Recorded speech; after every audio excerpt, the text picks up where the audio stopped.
गांधी ने कहा तो कहां ले रहे हैं रेजिडेंस? इटली, स्पेन, जहां पे अफसर उनके घर आएंगे? नहीं, मेरे को पता नहीं, समझ नहीं आया मेरे को ये इशू। अरे भाई, उनके कई केसेस में he is out on bail still, कई केसेस है ना उनके खिलाफ।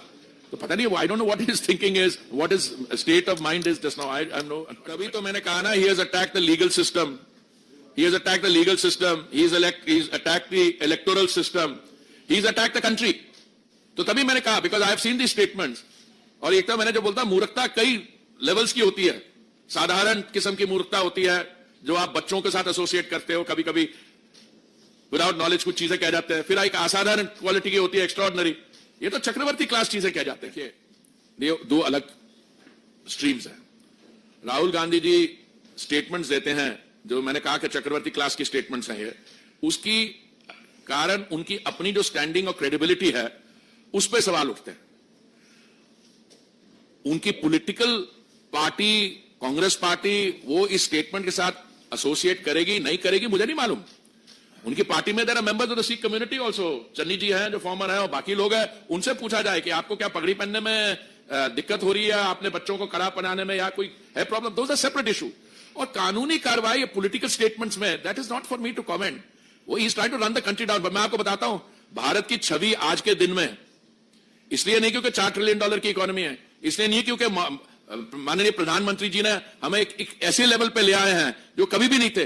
तो देश की वो कोशिश कर रहे हैं छवि खराब करने की, इस प्रोसेस में वो अपनी छवि ज्यादा खराब कर रहे हैं। देश is very strong and I think the country has both the capacity and the desire and will look through this kind of false and dangerous narrative setting.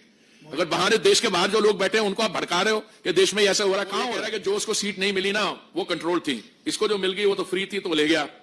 अरे भैया मेरे अंकल, 3 चुनाव में मिला के सीटें 200 नहीं बनती।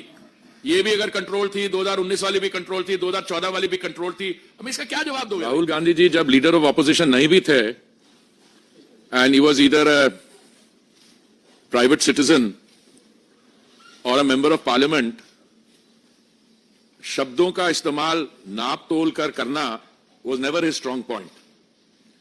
अगर आप बैठे और जो उनके स्टेटमेंट्स हैं ओवर द इयर्स उनको कोलेट करें तो उसमें कई इंटरेस्टिंग बातें निकलती हैं। A simplistic understanding of his statements would be that शायद कुछ इश्यूज पे उनको समझ नहीं है, और वो he speaks out of either ignorance or a lack of understanding or knowledge. But of late मैं देख रहा हूं कि he is not in that mode. कुछ ऐसे इश्यूज हैं sensitive which involve our national identity, our unity, the strength of our unity in diversity. इन चीजों के बारे जब वो बयान देते हैं तो मुझे लगता है कि ये एक नया किस्म का narrative, which I think is a dangerous narrative, उसको सेट करने की कोशिश कर रहे हैं। अब उन्होंने इस यात्रा के दौरान, he obviously had RPG audience of people wearing turbans, तो out of the blue he says कि भारत में Sikh community has a certain anxiety that they cannot tie a turban, wear a turban, और कड़ा पहनने में मुश्किलात है उनको। Now I've been wearing a turban for over 6 decades, over 60 years at least, and I've been wearing a kara even for much longer after that. And I'm not only a proud Sikh, but I'm extremely proud of the fact that this government has gone out of its way to address the issues of concern to the Sikh community, and I don't think the Sikhs have felt safer and more honored than at any time in our history after 1947. And if there has been one time in our history as a community where we have felt, anxiety is too mild a term, but we have felt a sense of insecurity, and we have felt, in fact, an existential threat, it has been at times when Shri Rahul Gandhi ji's family has been in seats of power. मैं आपको बताता हूं 1984 में a pogrom was carried out against the Sikh community. 3,000 innocent people were killed. People were dragged out of their homes and tires were put around them and they were burnt alive. These are all documented cases and charge sheets have been filed against those people and the wheels of justice have taken a long time to grind. So I want to remind Mr. Gandhi that at least in India, the only time when Sikhs have felt a certain anxiety or insecurity and faced an existential threat was when statements were made कि बड़ा पेड़ अगर गिरता है तो धरती हिलती है. This is as close a justification to targeting of minority communities as I've ever seen in my life. ये राहुल गांधी जी ऐसी स्टेटमेंट्स क्यों करते हैं? एक और एक्सप्लेनेशन ये हो सकती है कि उनके जो इंटेलेक्चुअल एडवाइजर हैं, क्या नाम उनका, सैम पिट्रोडा, उन्होंने कहा था कि अभी पप्पू नहीं रहा.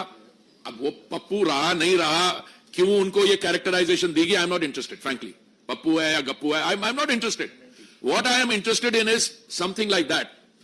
उनके इंस्पिरेशन जो है वो कहते हैं कि India is not one nation और आइडेंटिटी. वो को जो नॉर्थ से आते हैं वो कहां से आते हैं, वो अफगानिस्तान से आते हैं. जो नॉर्थ ईस्ट वाले होते हैं वो चाइनीज होते हैं. ऐसे तो लोगों की कंपनी में ये है, तो आई एम नॉट सरप्राइज कि ऐसी ये बातें कर जाते हैं. But I think this is far more sinister. Why is this more sinister? कि वो जो उनके सामने लोग बैठे थे, पुअर चैप्स, मेरे कम्युनिटी के हैं जो आपने ईमानदारी से they are trying to eke out a living in the United States और मेहनत करते हैं, उन लोगों को, क्योंकि उनका देश के साथ वैसा संबंध नहीं रहा, they are not in knowledge, उन लोगों के बीच में ये गलत नैरेटिव राहुल जी स्प्रेड कर रहे हैं. और उसके बाद वो क्या कर रहे हैं मैं उसमें नहीं जाता. The other day he said एक बहुत बड़ी लार्ज इकोनॉमी है, वहां पे अनएम्प्लॉयमेंट नहीं है. कभी कुछ कह देते हैं. अभी he has let loose a diatribe against the RSS. You know, he ought to educate himself. If there is one organization which has come forward whenever we've had problems, it is the RSS. And to attack them and to attack the country. I mean, I think during this process, it has made it worse because he's not gone out of India as an ordinary citizen. As RP says, he has gone out as a leader of opposition. And what has happened during this? He has attacked the legal system in India. He has attacked, as I can see it, the outcome of the elections. He has said that our accounts were frozen. अरे भाई, context तो बताओ. किसके account क्यों freeze हुआ? वो context तो देखो. No, but he goes on this and maligning the country, running down the country. Don't give credit to the fact that we are a robust democracy. We are the world's largest democracy. We are the mother of democracy. At least acknowledge your own ancestors and generations which have also contributed to this country. No, he runs the country down totally. And I think the icing on this is that Sikhs, whether they can wear turbans. I mean, I go around the country. I mean, I travel in the north, the south, extreme, the backward areas, tribal areas. I have never come across any case where any Sikh has voiced a problem about wearing a turban or supporting a kara. And yet, during the pogrom against the Sikh community in 1984, many of my friends, because they were being attacked, they got clean shaven and shed their turban. Out of fear, not as a matter of choice. What you do as a matter of choice is entirely your choice and you should go ahead and do it. But the real problem is, we are today have this youngster who happens to be the leader of opposition. Now, he's drawn oxygen from the fact that in 3 elections put together, the Congress tally doesn't even come to 200. Last time they came to 99. So I think the time has come to nail this lie once and for all. And I call on my Sikh compatriots, my brothers and sisters, to see what kind of statements he is making. And show them up for the nonsense that it is. You know, in the last 10 years, most of which during large part of which time I've had the privilege of being a part of the Honorable Prime Minister's team. What all he has done, every time the Honorable Prime Minister goes to the Gurdwara, he's wearing a turban. All the demands, outstanding demands of the Sikh community have been met up front. Kartarpur Sahib corridor, Veer Bal Divas, all are this thing. I mean, they have been listed, etc. But more important, I think the sentiment in this government is, even the remaining issues, whether they are related to farmers, etc., we are happy to sit and talk and resolve outstanding issues.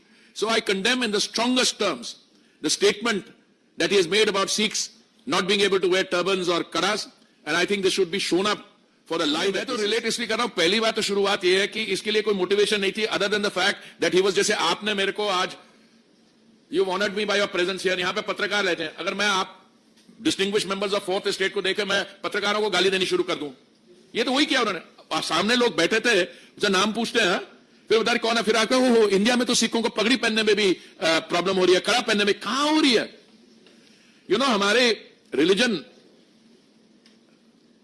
गुरु साहब, गुरु ग्रंथ साहब, मैं देश में जहां पे भी जाता हूं, अलग different corners, very proud gurdwara Sahib, छोटी छोटे, एंड दे रेवरेंस, समाज सेवा जो करते हैं, लंगर सेवा जो करते हैं, क्या बोल रहे हैं पगड़ी पहनने में मुश्किल हो रही है? मैंने बोला हमारे इतिहास में एक ही बार वो हुआ जब the late Shri Rajiv Gandhi made those statements and an organized pogrom was conducted against the members of my community. कुछ अगर अंदर से उनको हो तो he should apologize. उन्होंने 84 के बाद उन्होंने, अरे सुनिए, मैंने तो उनके पिताजी की बात की, उनके ग्रैंडमदर ने तो फौज भेज दी थी दरबार साहब पे हमला करे, उसकी माफी उन्होंने कब मांगी है? आज तक भी सही तरीके से मांगी है? तो क्या why do you want to have a long list of demands कि उसमें माफी मांगे? He is setting a false and a dangerous narrative. He is wanting to create trouble. It is my job, RP's job, and everybody's job through your medium to tell them that it's not true. Have you come across a Sikh who's ever, very, very proud community कहते हैं कि मैं पगड़ी नहीं पहन सकता, मेरे को डर लगता है कोई पगड़ी पहने? उल्टा हुआ है, पगड़ी पहनने वालों पे बाहर से अटैक हुए, वो किसी ने बोला ये अलकायदा का है या कोई ऐसी चीजें हुई. No, I think that I see a dangerous narrative setting attempt here. Now, this by itself shows limited or flawed understanding and a desire to create mischief. Whether this is part of a larger conspiracy, we'll find out.